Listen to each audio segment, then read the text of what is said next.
Je me reposerai plus tard. Et si ce moment n'arrivait jamais? Il existe quelque chose qui me fascine depuis plusieurs années. Nous savons souvent très bien prendre soin des autres. Nous savons reconnaître lorsqu'un ami est épuisé, lorsqu'un collègue devrait ralentir, lorsqu'un proche aurait besoin de repos. Mais lorsqu'il s'agit de nous-mêmes, tout devient beaucoup plus compliqué. Et je crois que nous sommes nombreux à mener chaque jour une conversation intérieure dont nous n'avons même plus conscience. Une conversation entre ce dont nous avons besoin et ce que nous nous autorisons. Je suis parent. Je n'ai pas le droit de craquer. Tu n'as pas le droit de craquer ou tu n'as pas le droit de montrer que tu es fatigué. Je suis responsable. Des personnes comptent sur moi. Je dois tenir. Combien de temps? Je ne peux pas me permettre d'être vulnérable. Vulnérable ou humain? Je me reposerai plus tard, quand les choses seront plus calmes. Et si ce moment n'arrivait jamais? Je n'ai pas le temps. Ou peut-être que tu considères que tout est plus important que toi. Si je ralentis, les choses vont s'accumuler. Et si tu ne ralentis jamais, qu'est-ce qui va s'accumuler? Le stress fait partie de la vie.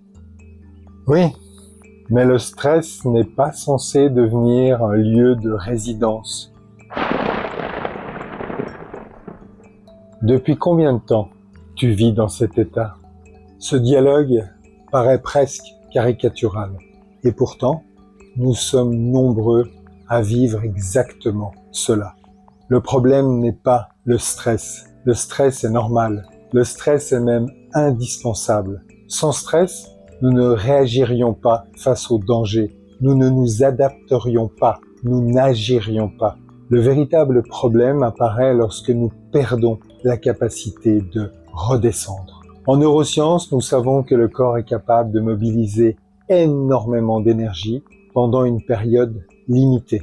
Accélération du rythme cardiaque, libération de cortisol, activation du système nerveux sympathique, mobilisation des ressources. Tout cela est normal, mais seulement si cette phase est suivie d'une récupération. Le problème du monde moderne n'est souvent pas l'intensité du stress, c'est sa durée. Nous restons mobilisés jour après jour, semaine après semaine, parfois année après année. Comme si notre organisme attendait en permanence une menace qui ne disparaît jamais complètement.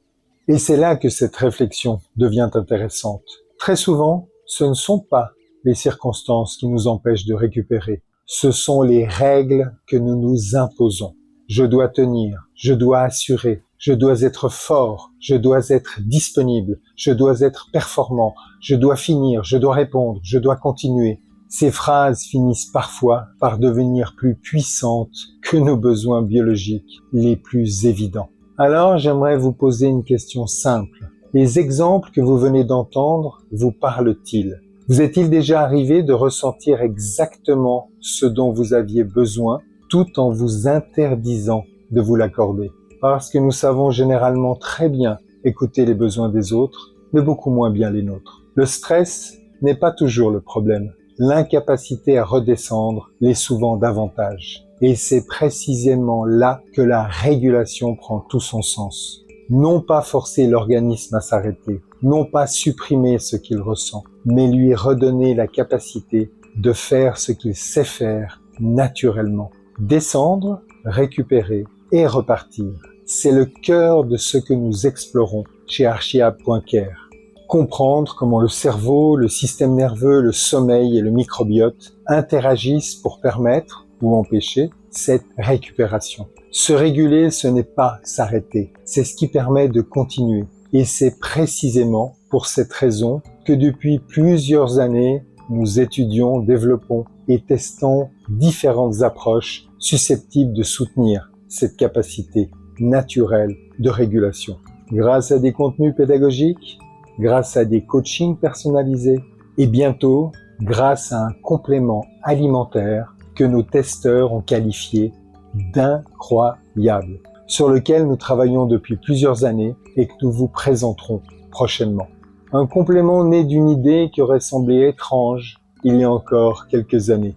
Et si la régulation du stress ne dépendait pas uniquement du cerveau?